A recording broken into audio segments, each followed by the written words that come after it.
총선을 18일 앞둔 정치권 상황도 짚어보겠습니다. 국민의힘 한동훈 위원장 따로 일정을 잡지 않았는데 지지율이 좀처럼 오르지 않는 가운데 남은 기간 전략을 모색할 것으로 보입니다. 더불어민주당 이재명 대표는 경기 북부 표심 공략에 나섰는데 정부 여당의 안보 공세에 대한 맞불 형식이란 해석이 나옵니다.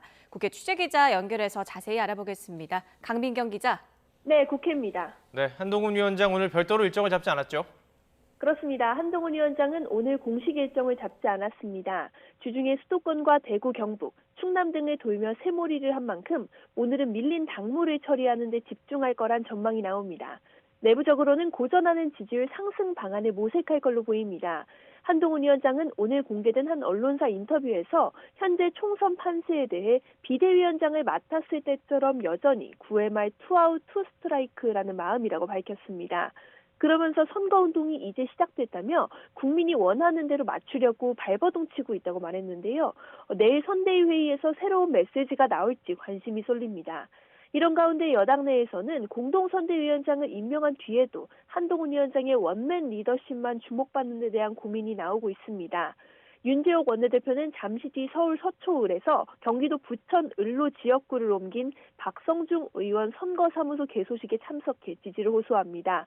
이 지역 현역인 서른 의원이 더불어민주당을 탈당해 새로운 미래 소속으로 출마한 만큼 민주당 김기표 후보를 포함해 3자 구도를 공략하려는 취지로 보입니다. 여당의 위성정당 국민의 미래는 오늘 인요한 선대위원장을 앞세운 선대위를 꾸렸습니다. 공동선대본부장은 강선영, 김건, 김민전, 진종호 후보가 맡았습니다. 네, 민주당 이재명 대표 오늘 수도권, 특히 경기 북부를 찾아간다고 하는데 어떤 의미가 있습니까?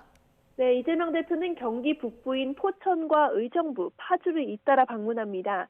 이곳은 접경 지역이라 군부대가 모여 있는 곳이기도 한데요.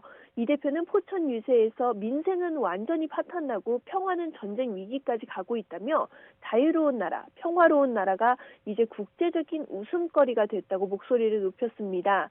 다른 지역에서도 지역 특성에 맞게 평화와 안보를 특히 강조할 걸로 보이는데요. 정부 여당이 어제 서해 수호의 날을 맞아 안보를 강조한 데 대한 맞불 성격이란 해석이 나옵니다.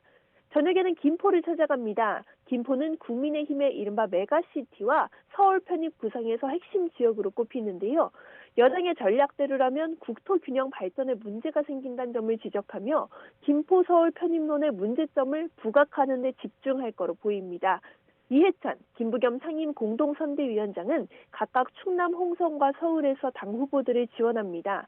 조국혁신당의 조국 대표는 제주도를 돌았는데 제주 4.3의 진실을 알리고 왜곡과 폄훼를 멈추게 하겠다며 새몰이에 나섰습니다. 지금까지 국회에서 전해드렸습니다.